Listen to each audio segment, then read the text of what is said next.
एक लाइन की तरफ ही जब जाना तो दूसरी लाइन की तरफ खाली छोड़ देना, ताकि जो भी लोग हैं चौड़ेपन में नहीं लंबेपन में ज्यादा दिखे तो भी लोग साइड में खोल करें।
చెప్తున్నామో ఇదే న్యాయమని సుప్రీంకోర్టు కూడా నిన్న చెప్పినటువంటి మాటలు చెప్పింది. అలాగే ముస్లింల వద్ద 8 లక్షల భూములు ఉన్నాయి, ఎకరాల భూములు ఉన్నాయని చెప్పిన మీరు మందిరాల వద్ద కానీ అట్లాగే ఇతర కార్మికుల వద్ద కానీ ఉన్నటువంటి భూముల విషయంలో కేవలం ఒక కుక్కను చంపాలనుకున్నప్పుడు పిచ్చి కుక్క అని ప్రచారం చేయడం అనేది ఏదైతే ఉందో ముస్లింల యొక్క భుజాల మీద తుపాకీ పెట్టి భారతదేశంలో ఉండేటువంటి భూములన్నింటినీ కూడా అదానీలకు అంబానీలకు కట్టబెట్టేందుకోసం చేస్తున్నారు. ఇద్దరు అమ్ముతున్నారు, ఇద్దరు కొంటున్నారు. భారతదేశంలో ఉండే భూములన్నీ కూడా విమానాశ్రయాలు అమ్మేశారు, ఓడరేవులు అమ్మేశారు, అట్లాగే రైల్వే భూములు అమ్మేశారు. తర్వాత వ్యవసాయ భూములు కూడా అమ్మేయడానికి పూనుకుంటే ఆ పంజాబ్ రైతులు, హర్యానా రైతులు 1000 మంది ప్రాణాలను అడ్డం పెట్టి దాన్ని కాపాడుకున్నారు. ఇప్పుడు వీళ్ళు వక్ఫ్ భూముల మీద పడ్డారు, రేపు క్రిస్టియన్ భూముల మీద పడతారు, ఆ తర్వాత బౌద్ధుల భూముల మీద పడతారు. చివరికి వీళ్ళు మందిరాల భూముల్ని కూడా వదిలిపెట్టారు, స్కూల్ భూములు వదిలిపెట్టారు, యూనివర్సిటీ భూములు వదిలిపెట్టారు. భారతదేశంలో ఉండేటువంటి ప్రధాన వనరు భూమి, ఈ ఉత్పత్తి సాధనం మొత్తాన్ని కూడా కేవలం ఇద్దరు అమ్మేస్తున్నారు, ఇద్దరు కొంటున్నారు. ఈ ప్రశాంతంగా జరగడానికి ఎవరెవరి చేతుల్లో భూములు ఉన్నాయో ఆ భూములన్నింటినీ కూడా ట్రాన్స్ఫర్ చేసేందుకు కుట్ర పన్నుతున్నారు. ఇది రాజ్యాంగం యొక్క 14, 15, 26, 30 ఏదైతే ప్రియాంబుల్ రాజ్యాంగం హక్కులు ఇచ్చిందో ఆ హక్కుల యొక్క ఉల్లంఘన. ఈరోజు ముస్లింల మీద దుర్మార్గం జరుగుతుంది అని చెప్పి అనుకుంటున్నారు. ఇది ముస్లింల మీద జరుగుతున్న దుర్మార్గం కాదు, ఇది రాజ్యాంగం మీద జరుగుతున్నటువంటి అక్రమం, దౌర్జన్యం. ఈరోజు దీన్ని కనుక మనం ఆమోదిస్తే రేపు అన్ని రాజ్యాంగానికి సంబంధించిన హక్కులన్నీ ఉల్లంఘించబడతాయి. ప్రధానంగా అడవి చట్టాలు, అడవులు 33% ఉంటేనే మనకు ఆక్సిజన్ దొరుకుతుంది. ఆ అడవుల్ని కూడా అమ్మేస్తున్నారు. 21% నుంచి ఇప్పుడు 12% కూడా తీసుకొచ్చారు.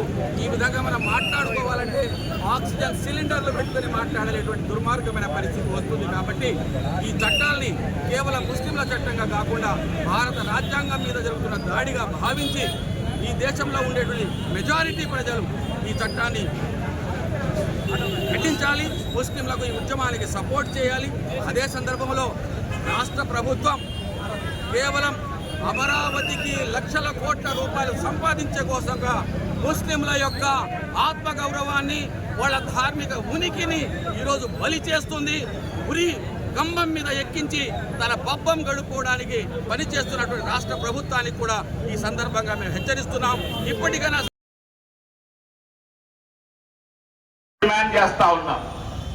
వీళ్ళైతే కళ్ళబొల్లి మాటలు చెప్తారు, ఎన్నికలలో ఏమేమో మాట్లాడతారు. సార్ ఒక్క నిమిషం ముగియండి సమయం. నిజానికి ఈ దేశం మీద, ఈ లౌకికత్వం మీద, సెక్యులరిజం మీద చంద్రబాబు నాయుడికి, నితీష్ కుమార్కి రవ్వంత ప్రేమ ఉన్నా కానీ ఈ బిల్లుకు ఆమోదం ఇచ్చేటువంటి వాళ్ళు కాదు. వాళ్ళు ఆమోదం ఇవ్వకపోతే ఈ బిల్లు యాక్ట్ అయ్యేది కాదు. ఈ దుర్మార్గాన్ని కూడా తెలుసుకోవాలని చెప్పేసి ఈ అవకాశం ఇచ్చిన మీ అందరికి కూడా ధన్యవాదాలు తెలియజేసుకుంటూ సెలవు. ఏరేదో ఓట్ ఆఫ్ థ్యాంక్స్ కోసం ఇచ్చారు, కానీ 2 ముక్కల్లో 2 విషయాలు చెప్పి ఒక నిమిషం శ్లోకం ఇచ్చి దాని తర్వాత ఓట్ ఆఫ్ థ్యాంక్స్తో ఈ యొక్క ప్రసంగాన్ని ముగిస్తాను. ఏదైతే మా ఫ్లిప్కార్ట్లో ఉన్నాడో ఇట్లా నిటారుగా పెట్టుకోండి. ఒకసారి మేము శ్లోకాలు ఇస్తాము, అందరికీ ఒకసారి శబ్దాన్ని ఇవ్వండి.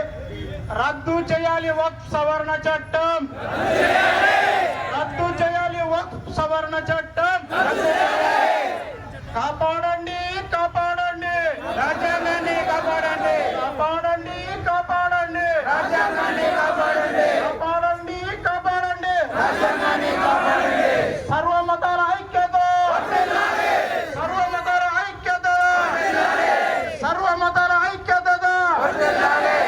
రాజరికం వద్దురా, రాజ్యాంగం వద్దురా, రాజ్యాంగం కావాలిరా. రాజరికం వద్దురా, రాజరికం వద్దురా, రాజ్యాంగం వద్దురా. వివక్షతో కూడిన చట్టాన్ని, వివక్షతకు హక్కును,